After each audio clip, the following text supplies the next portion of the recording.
우리 오늘 함께 은혜 나눌 말씀은 살아있다는 이름을 가졌으나 라는 제목으로 함께 은혜를 나누도록 하겠습니다. 사대 교회에 보내는 편지입니다. 사대는 우리가 지금까지 네 교회를 우리가 배웠잖아요.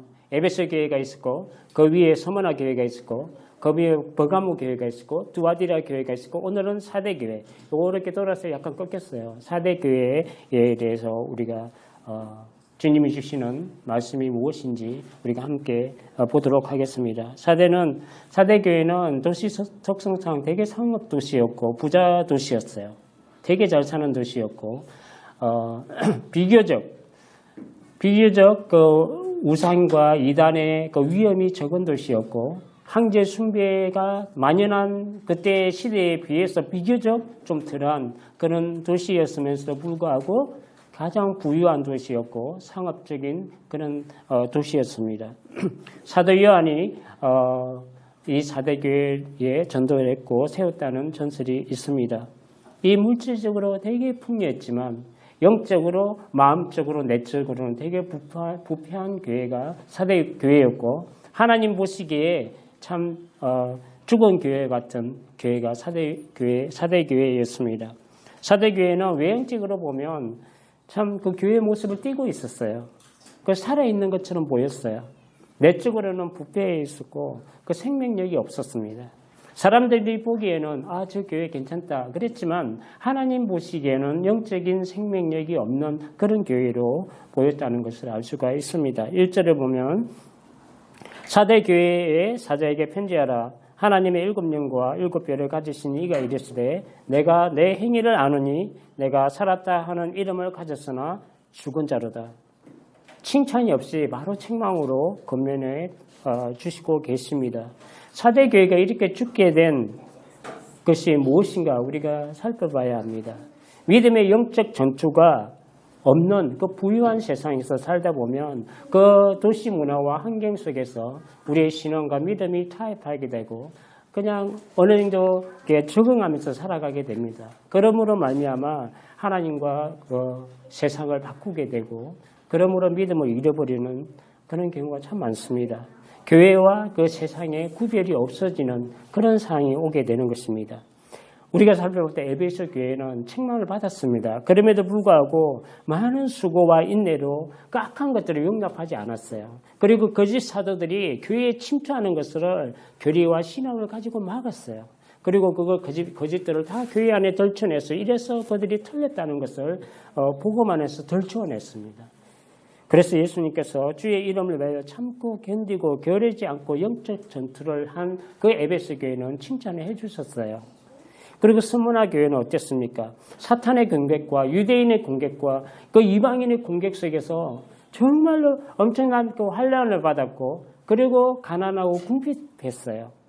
그리고 그 피만 그 박해를 통해서 교인들이 감옥에 끌려가고 그리고 그들 중에 몇몇은 순교를 했습니다. 그 정도로 그 영적 전투를 하고 믿음과 진리를 지키기 위해 싸웠습니다. 그래서 스무나 교회는 정말 가난했지만 그리고 실제 하나님께로부터는 부유한 교회라고 주님께서 칭찬해 주셨어요. 버가모 교회는 뭐예요?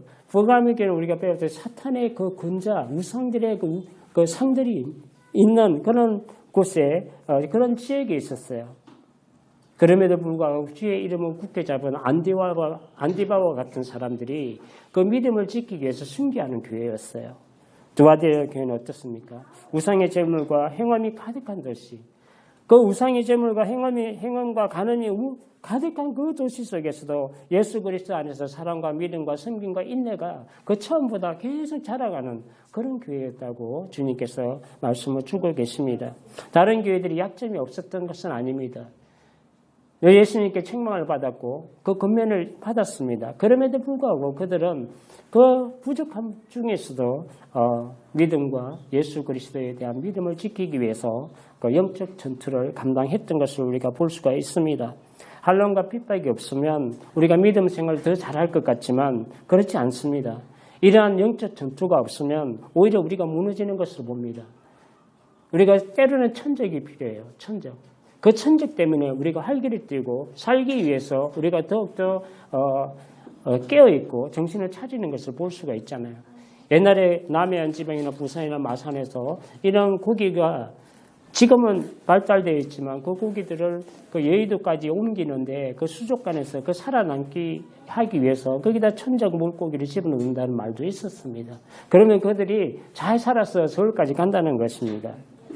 그래서 우리가 이런 영적으로 그 마귀의 공격과 그리고 세상에 그 공격이 있을 때 우리는 더욱더 하나님께 집중할 수가 있다는 것을 우리가 볼 수가 있습니다. 사대교회가 외형적으로는 참 그런 교회 모습을 갖췄으나 신령한 모습이 없었습니다.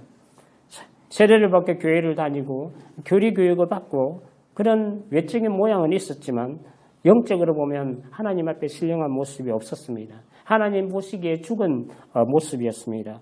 주님께서 살았다 하는 이름은 너희들이 가졌으나 실상은 죽었다라고 예수님께서 말씀을 주고 계십니다. 영혼 없는 육체가 죽은 것과 같고 믿음 없이 행하는 것이 아무 능력이 없어 죽은 것과 같다는 것입니다. 야고보서 2장 26절에 말씀합니다. 영혼 없는 몸이 죽은 것 같이 행함이 없는 믿음은 죽은 것이니라. 믿음이 없기 때문에 행함이 온전하지 못해요. 그리고 믿음이 죽었기 때문에 무슨 일에도 아무 능력이 나타나지 않습니다. 살아있는 것 같으나 영혼이 없는 몸이 죽은 것 같이 사대교회가 이런 영적 죽음의 상태에 있었다는 것을 우리가 알 수가 있습니다. 예수님께서 단도직입적으로 말씀합니다. 너희들은 살아있는 것 같으나 죽어있다라고 말씀합니다. 믿음이 없으면 크리스찬은 세상 사람들과 같이 똑같이 죽은 자들입니다. 하나님이 나의 믿음 가운데 계시지 않으면 우리는 죽은 백성들입니다.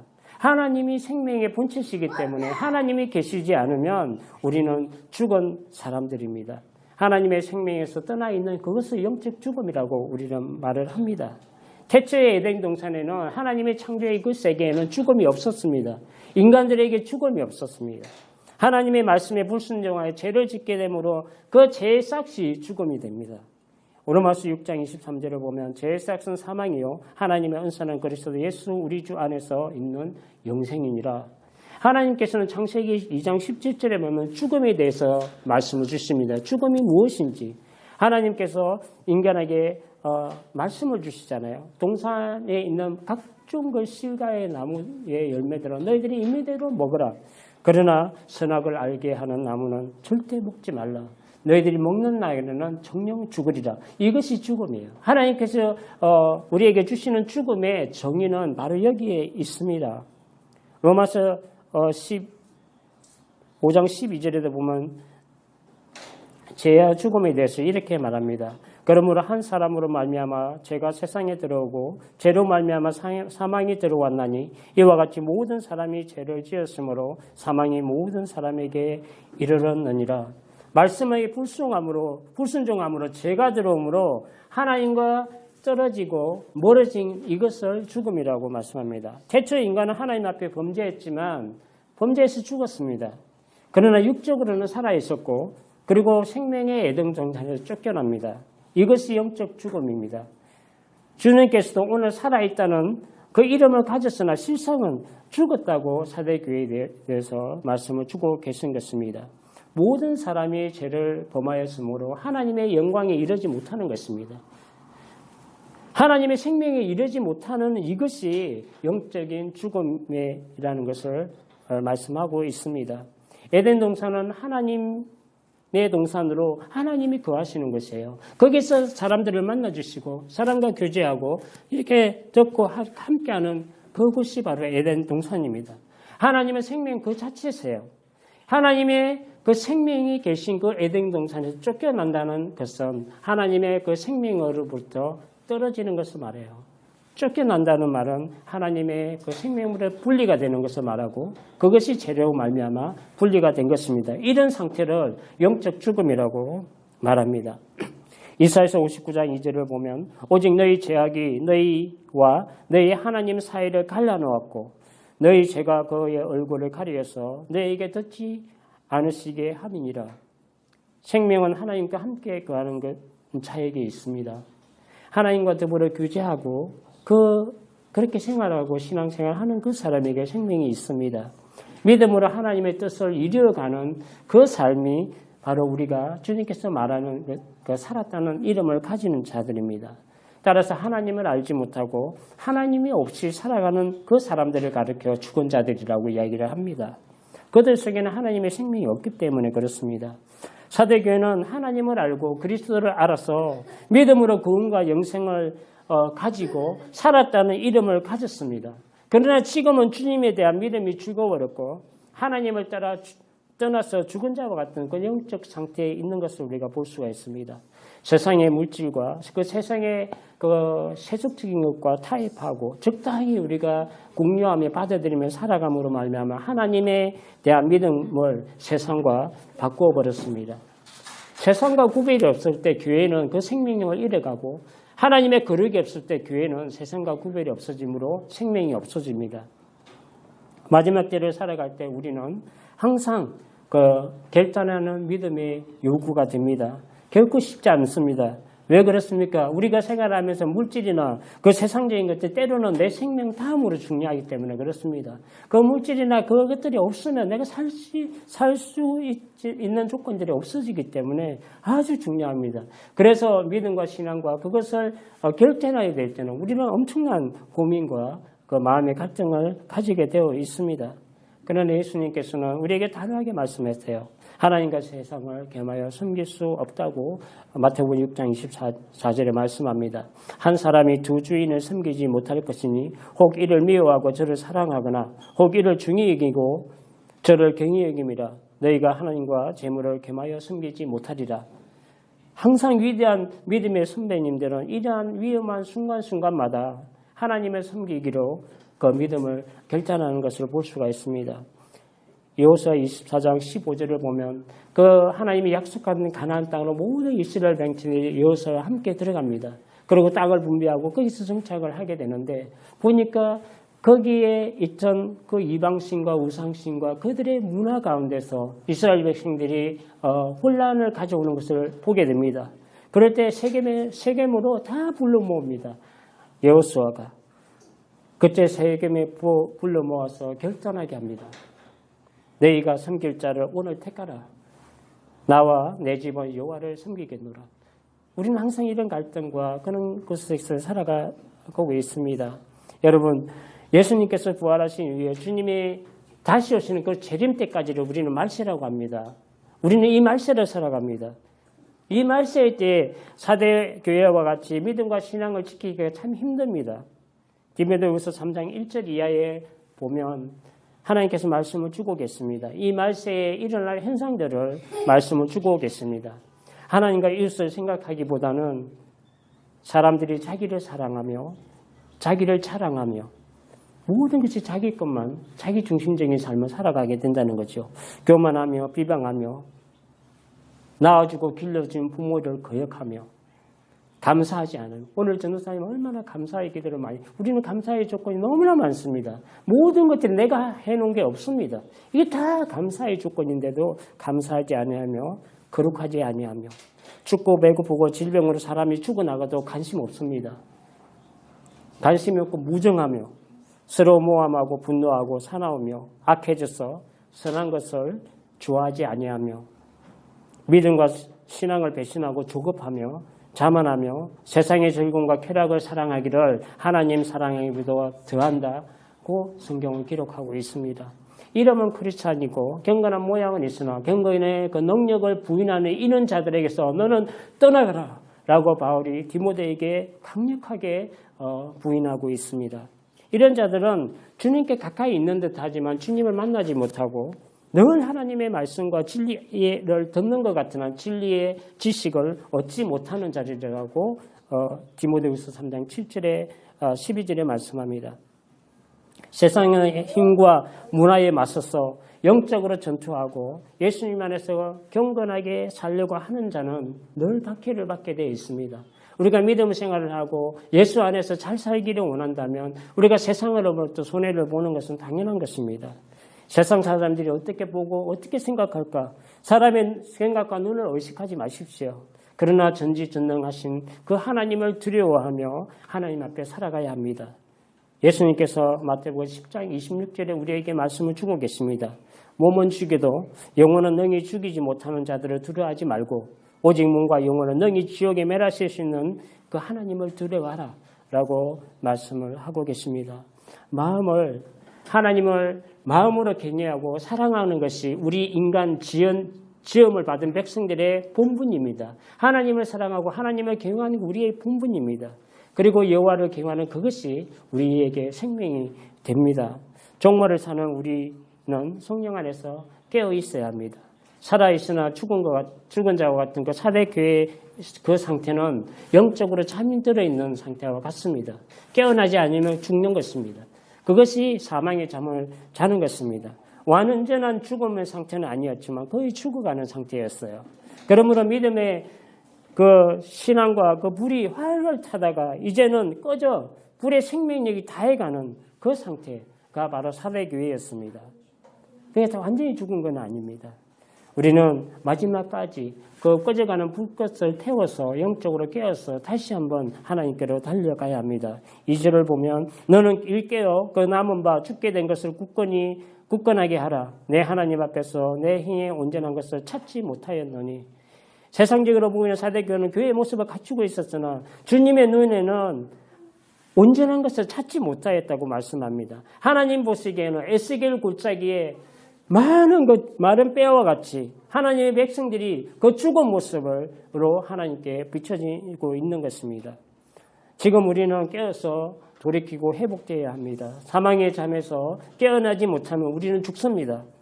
주님께서는 돌이키고 살아날 수 있는 그 은혜와 구원의 길을 늘 말씀을 우리에게 제시를 하고 계십니다. 3절을 보면 그러므로 내가 어떻게 받았으며 어떻게 들었는지 생각하고 지켜 회개하라. 만일 일깨지 아니하면 내가 도둑같이 이르리니 어느 때에 내게 이르는지 내가 알지 못하리라. 내가 어떻게 받았으며 어떻게 들었는지 생각하고 지키고 회개하라. 이 세 가지 명령을 주고 계십니다. 생각하라. 이 말은 현재 나의 영적 상태가 어떤지 되돌아보라는 것입니다. 내가 진짜 하나님을 믿고 그리스도를 믿고 성령 안에서 기도하며 말씀 안에서 가르침대로 살아가고 있는지를 생각하라는 것입니다. 그리고 지키라는 것입니다. 지키다는 것은 유지하다는 의미로서 이미 내가 듣고 받은 내 그리스도 예수 그리스도에 대한 그 복음을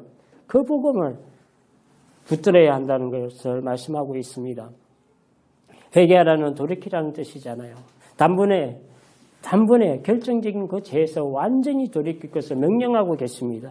만일 일깨지 아니하면 내가 조둑같이 이르리니 그때가 내게 이르는지 언제게 이르는지 알지 못하리라고 예수님께서 말씀을 주고 계십니다. 도둑이 오는 때는 환난의 때입니다.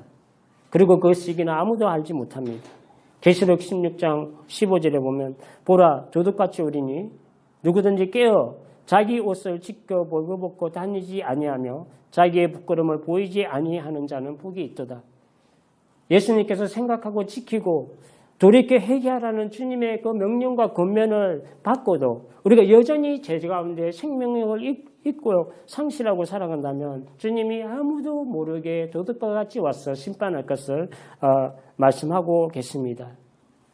그럼에도 불구하고 이렇게 세상이 악해지고 성도들은 세상과 합하여 하나님을 떠나가고 영적으로 죽어가는 그 가운데서도 하나님을 두려워하는 가운데 거룩함을 온전히 이루어 육과 영의 온갖 세상에 들어온 것에서 자기를 깨끗하게 하는 성도들이 있다고 오늘 말씀하고 계십니다. 4절을 보면 그러나 사대에 그 옷을 더럽히지 아니한 자가 몇 명이 내게 있어 흰 옷을 입고 나와 함께 다니리니 그들은 합당한 자인 영고라. 어떠한 세상의 풍조에도 타락하지 않고 타협하지 않은 남은 자들이 있다는 것입니다. 세상의 죄와 성적 타락과 그 문화의 풍조와 타협하지 않고 더럽히지 않고 순결한 신부로 주님에 대한 믿음을 그 신앙을 지키는 소수의 그 성도들이 있다고 예수님께서 말씀합니다. 바알과 아세라를 숨기던 그 가장 악한 시대 아합과 아스벨의 그 시대에도 신실한 남은 자들이 있었습니다. 열왕기상 19장 18절에 보면 내가 이스라엘 가운데 7,000명을 남기리니 다 바알에게 무릎 꿇지 아니하고 다 바알에게 입맞추지 아니한 자니라. 이러한 자들이 흰옷을 입고 주님과 함께 다니게 된다는 것을 말씀합니다. 저는 이번 코로나 바이러스 그 영상을 보면서 신천지 교회의 집회 모습을 봤습니다. 흰옷을 입고 다 집회를 합니다. 이것이 정확한 성경의 해석이 아닙니다. 누가 그렇게 질문합니다. 목사님은 성경을 문자 그대로 믿습니까? 그렇습니다. 저는 믿습니다. 그렇지만 그 문자에 적혀진 이것을 이렇게 해석을 할 때는 그것은 잘못된 문자 해석이 되는 것입니다. 흰 옷을 입는다고 다 정결한 것이 아니라 흰 옷은 그들이 입고 있는 그 더러워지지 않은 깨끗한 옷이 아니라 그 하얀 옷이 아니라 예수 그리스도의 피로 죄로부터 정결하게 된 하나님의 옷, 그리스도의 옷, 의의 옷을 말씀을 하는 것이 되게 영적입니다. 그러나 흰 옷을 입는다고 우리가 다 깨끗해지는 것이 아닙니다. 소수에 더럽히지 않는 이름들, 하나님이 기억하신 그 이름이요 그를 특이어 남은 자들을 말씀합니다. 흰 옷을 입었다는 말은 예수 그리스도의 피로 말미암아 죄로부터 깨끗하게 된 것을 말씀합니다. 하나님과 그 위에 교제하며 하나님의 뜻을 따라 살아가는 것을 말하고 하나님의 영광을 닮아서 예수 그리스도의 형상을 닮아서 계속 자라가는 사람들을 말씀합니다. 궁극적으로 일어난 자들이 영원한 하나님의 나라에 들어가 하나님의 흰 옷을 입게 되고 하나님과 함께 영원한 교제를 나누게 된다는 것을 말씀합니다. 어떠한 어려움과 환경 속에서도 끝까지 우리의 믿음과 신앙을 세상에 더럽히지 아니하고 신실하고 순결하게 지켜서 주님이 주시는 그 흰 옷을 입고 우리의 이름이 생명체에서 지워지지 않은 그 축복을 받고 하나님 나라에서 하나님과 영원히 교제를 이루는 우리 모두가 되기를 주님의 이름으로 축원합니다. 기도하겠습니다. 거룩하신 아버지 하나님 감사합니다.